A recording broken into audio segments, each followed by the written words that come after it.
ये कमरा किससे पूछ के खोला? अपने आप से पूछकर, एक भाई से पूछकर।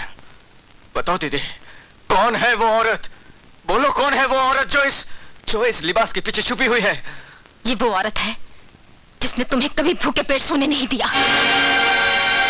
ये वो औरत है जिसने तुम्हारी बहन की इज्जत को रोटी के चंद टुकड़ों की खातिर बिकने नहीं दिया। ये वो औरत है समाज ने जिसके पेट भरने का इंतजाम तो कर दिया, लेकिन औरत से तबायत बना दिया। ये वो औरत है जो पैदा ना होती तो तुम कब के मर चुके होते। ये वो औरत है जो तुम्हें बड़ा आदमी बनाने के लिए हुस्न के दीवानों में अपनी अदाएं नीलाम करती रही, अपनी अदाएं नीलाम करती रही। बस करो दीदी, बस करो, बस करो। हमारी कहानी अभी खत्म नहीं हुई सूरज। दुनिया की कोई इज्जतदार औरत अपनी मर्जी से घुंघरू नहीं बांधना चाहती और सरेआम अपने जिस्म की नुमाइश नहीं करना चाहती, मगर जब मुकद्दर जिद पर उतर आए तो इंसान मजबूर होकर हालात से समझौता कर लेता है। और आज परसों के बाद हमने अपना आखिरी मुजरा किया भी तो तुम्हारी खातिर, ताकि उस मुजरे की रकम तुम्हारे नाम करके हम तुम्हारी दुनिया से इतने दूर चले जाएं, तुम्हारा नाम हमारे नाम के साथ जोड़कर बदनाम करने वाला कोई ना हो। लेकिन किस्मत को कुछ और ही मंजूर था। भगवान ने हमें अपनी नजरों से तो गिरा ही दिया था, लेकिन आज भाई की नजरों से भी। ऐसा मत कहो दीदी, ऐसा मत कहो। मैंने तुम्हें पहचानने में गलती कर दी। मुझे माफ कर दो दीदी, मुझे माफ कर दो। इसमें तुम्हारी कोई गलती नहीं। दुनिया का कोई भाई भी अपनी बहन को तवाइफ के रूप में नहीं देख सकता। ये तुम्हारे दिल में छुपी हुई नफरत नहीं, प्यार था, प्यार था। नहीं, हाँ। तुम औरत नहीं हो, तुम तो देवी हो, देवी हो दीदी।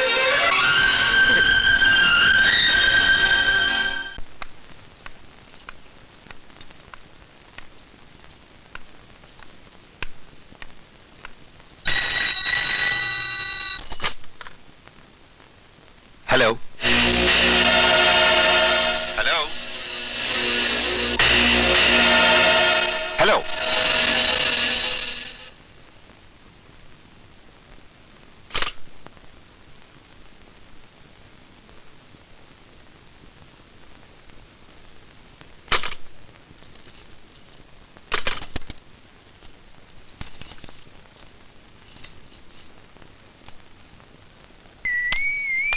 सूरज,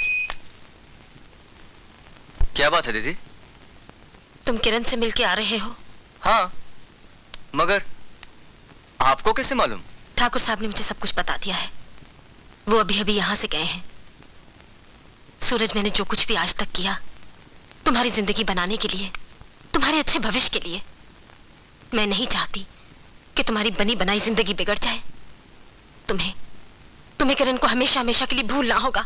हाँ, भूलना होगा। मगर क्यों? क्योंकि ठाकुर साहब यही चाहते हैं।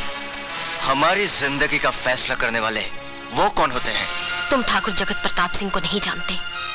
वो आदमी अपने उसूलों में पहाड़ से भी ज्यादा बुलंद है।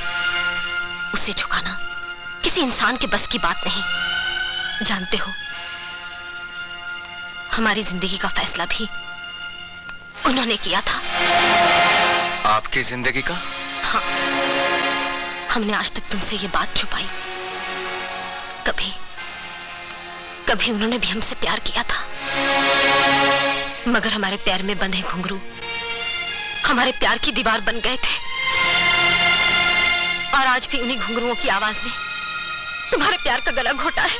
ये आप क्या कह रही हैं दीदी? मैं सच कह रही हूँ, बिल्कुल सच। अब तुम ही सोचो मेरे भाई, जो आदमी अपने प्यार का गला घोटकर जिंदा रह सकता है, वो तुम दोनों को कैसे मिलने देगा? और जानते हो, उन्होंने ये भी कहा है कि अगर सूरज किरण से मिला तो वे ये भी भूल जाएंगे कि तुम हमारे भाई हो, और हम अपने भाई को खो नहीं सकते, नहीं खो सकते।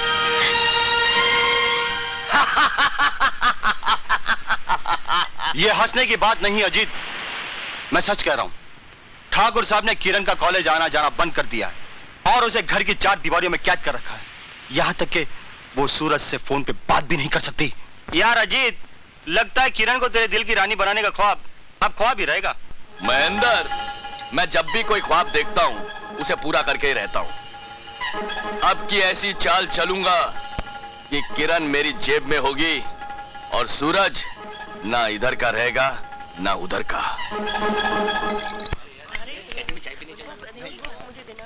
अरे अरे बाबा सूरज, मैं क्या सुनता है नी, तू कॉलेज छोड़ रहा है? छोड़ नहीं रहा हूँ गोपी, छोड़ दिया। इसे कहते हैं प्यार का पागलपन। अरे यार, ऐसा भी क्या पागलपन? आजकल के जमाने में प्यार में ना तो कोई सलीम बनता है ना कोई अनारकली। अरे मेरे बापू को देखो ना, उसने तो वो जमाने में प्यार किया, मगर प्यार का ऐसा नाटक कभी नहीं किया। यार सूरज, एक बात बता, तेरे इस प्यार के नाटक के खेल का अकबर बादशाह कौन है? अरे तू हमको सिर्फ उसका अता पता बता। उसकी सारी रियासत को हिला नहीं दिया तो मेरा भी नाम गोपी चंद, वल्द राधा चंद, वल्द किशन चंद, मक्खी जानी नहीं। तुम लोगों की हमदर्दी के लिए शुक्रिया, मगर ये फैसला मैंने सोच समझ कर किया है गोपी, क्योंकि अब मुझे पढ़ाई से ज्यादा नौकरी की जरूरत है। क्योंकि जिस दीदी ने मेरे लिए इतना सारा किया, अब मैं भी उनके लिए कुछ करना चाहता हूं।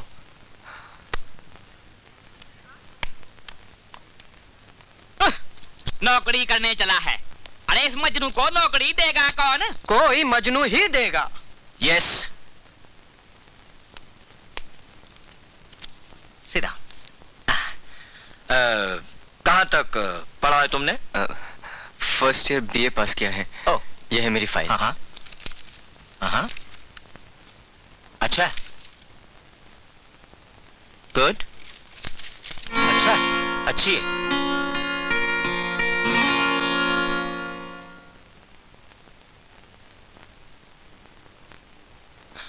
तुम्हारी इस टूटी हुई हालत के पीछे कहीं तुम्हारा टूटा हुआ दिल तो नहीं है? जी। तुम ठाकुर जगत प्रताप सिंह की छोटी बहन किरण से प्यार करते हो? आप ठाकुर जगत प्रताप सिंह को जानते हैं? मैं उनके पूरे खानदान को जानता हूं। लेकिन पहले ये बताओ कि सिर्फ तुम ही किरण से प्यार करते हो या किरण भी तुमसे?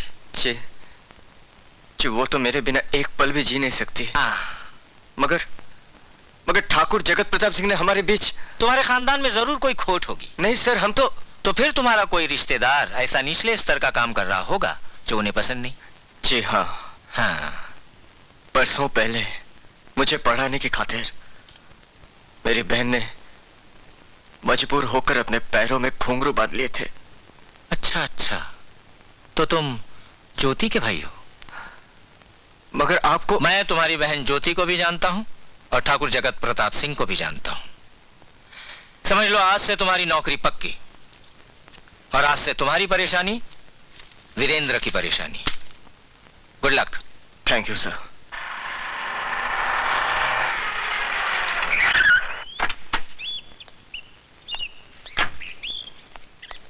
वीरेंद्र बाबू, आप यहाँ? क्यों, मैं अपने साले के घर नहीं आ सकता? आ सकते। आ सकता हूं ना। हाँ। फिर सुनो, साले साहब, ठाकुर साहब घर पर है? ठाकुर साहब तो शिकार करने गए हुए हैं। हाँ, ठीक है, तुम अपना काम करो, बटन ठीक से लगाओ।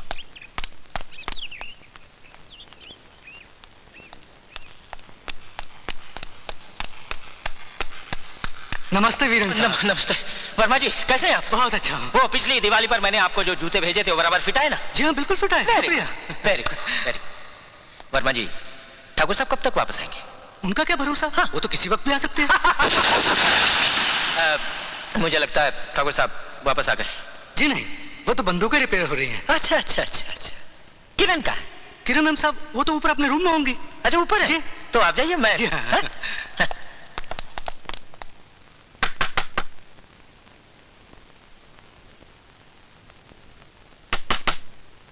राम सिंह कह दिया ना, मैं खाना नहीं खाऊंगी, चले जाओ यहाँ से। मैं राम सिंह नहीं हूँ, वीरेंद्र हूँ, वीरेंद्र।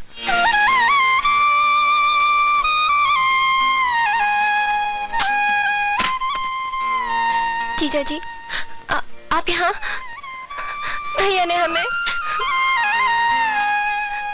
जानता हूँ, तुम्हारे भैया ने तुम्हारे प्यार पर पहरे लगा दिए हैं, उसी तरह जिस तरह विद्या के प्यार पर भी लगा दिए थे। बट डोंट वरी, मेरे होते हुए तुम्हें यहाँ कोई नहीं रोक सकता। चलो। मगर भैया। अरे छोड़ो तुम्हारी भैया की बातों को। देखो, मैंने सूरज को वचन दिया है कि मैं तुम दोनों की शादी करवाऊंगा, सो मैं करवा के ही रहूंगा। आओ मेरे साथ।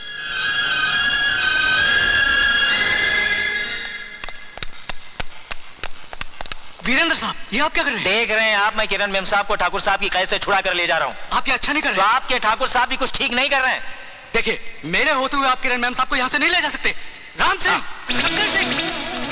और मेरे होते हुए किरण मेम साहब को यहाँ पर कोई रोक नहीं सकता, और अगर किसी ने रोकने की कोशिश की तो अंजाम उसके खोपड़ी के उड़ने का होगा। अब हटो, हटो भाई, हाथ में पिस्तौल है।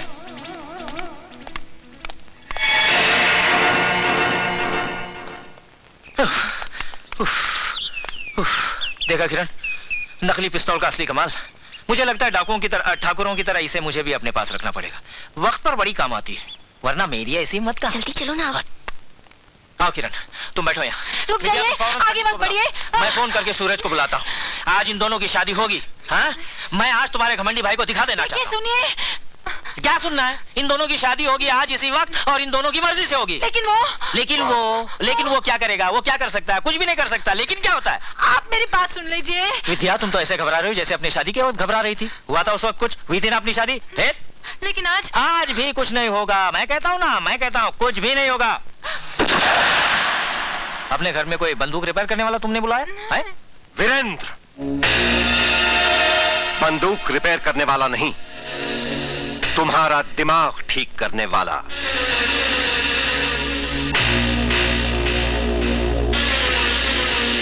वीरेंद्र, तुम अपनी औकात मत भूलो, और याद रखो, जमीन और आसमान को एक करना तुम्हारे बस की बात नहीं। हमारे जीते जी सूरज और किरण की शादी कभी नहीं हो सकती। अगर आइंदा कभी हमारे जाती मामले में दखल अंदाजी की तो हम ये भूल जाएंगे कि तुम विद्या के सुहाग हो, समझे? चलो किरण।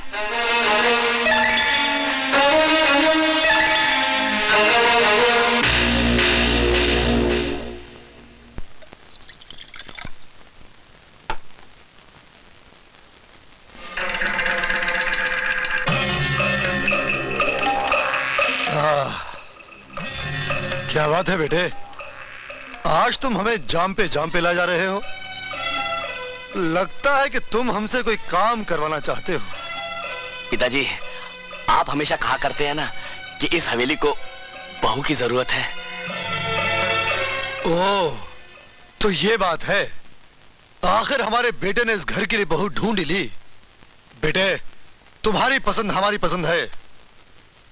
बस तुम उस लड़की का नाम और पता बताओ, हम अपने इकलौते बेटे की ख्वाहिश को जरूर पूरा करेंगे। मगर ये काम जरा टेढ़ा है पिताजी, क्योंकि जिस लड़की को इस हवेली में लाना चाहता हूं वो ठाकुर जगत प्रताप सिंह की छोटी बहन है। शाबाश बेटे, शाबाश, हमें तुम पर गर्व है। वाह, घर भी ढूंढा तो हमारी बराबरी का। ठाकुर जगत प्रताप सिंह की बहन। समझ लो बेटे कि तुम्हारी ख्वाहिश पूरी हो गई। हम कल ही ठाकुर से मिलने जाएंगे।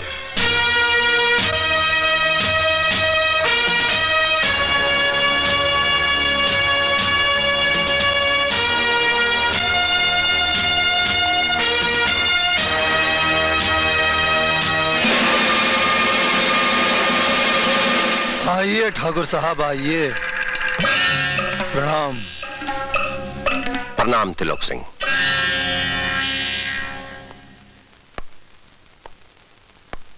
कहिए क्या लीजिएगा? ठाकुर साहब, आज तो हम मुंह मीठा करके ही जाएंगे। सुबह सुबह हमारे घर मुंह मीठा करने वाली बात। तिलक सिंह, खैरियत तो है? ठाकुर साहब, बात तो बस चुटकी भर की है, इतनी सी। चिंगारी भी चुटकी भर की होती है, जहर भी और अमृत भी। ठाकुर साहब, मगर ये चुटकी भर आपकी मर्जी की बात है, और उसके बाद बच्चों की खुशी की बात। बच्चों की खुशी? जी हां ठाकुर साहब, हमारा इकलौता बेटा है, उसे कोई लड़की पसंद ही नहीं आती। तो उसकी पसंद की लड़की क्यों नहीं ढूंढ लेते? इसीलिए तो आपके पास आया हूं ठाकुर साहब। त्रिलोक सिंह, जो भी कहना है जरा सोच समझ के कहना।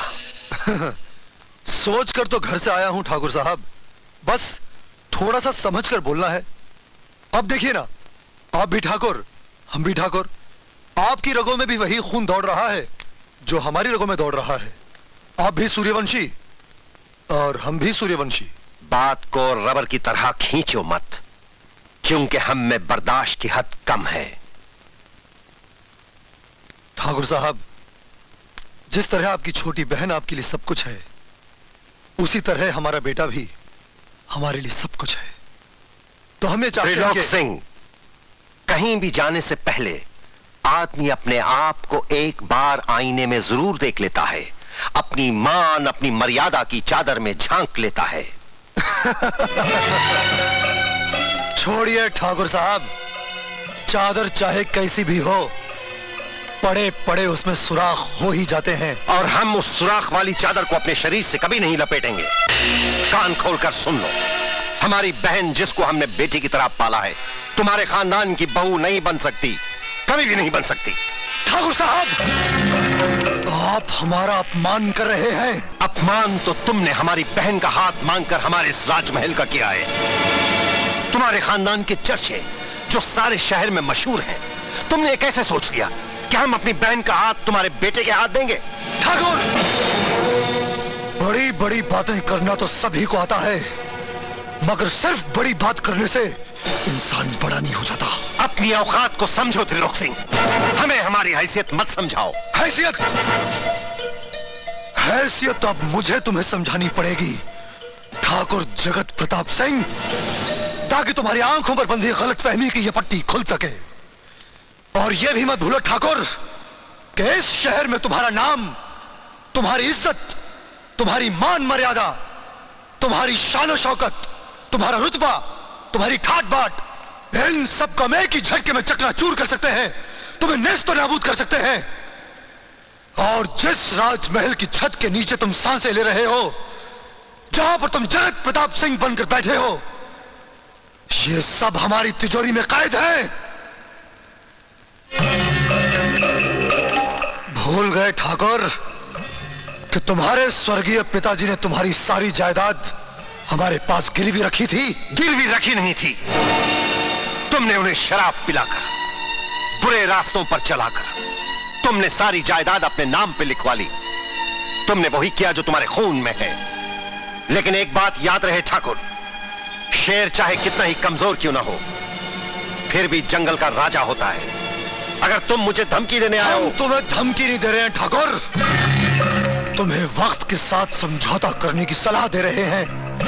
और एक बात याद रखना, अपनी बहन की शादी हमारे बेटे के साथ कर दो और अपनी इज्जत नीलाम होने से बचा लो। बात की बात रह जाएगी और तुम्हारे सूर्यवंशी खानदान की शान और शौकत भी, समझे? ठाकुर त्रिलोक सिंह, अगर तुम इस उम्मीद के साथ ठाकुर जगत प्रताप सिंह के घर से जा रहे हो कि तुमने हमारे दिमाग में किसी घबराहट के जलजले को जन्म दे दिया है, तो तुम्हें इसका अफसोस जिंदगी भर रहेगा। हमारे खानदान में जब बच्चा पैदा होता है और उसके बाद जब बोलने लगता है, उसे सबसे पहली चीज यही सिखाई जाती है कि इस दुनिया में भगवान के सिवा किसी के सामने अपना सर नहीं झुकाना, समझे?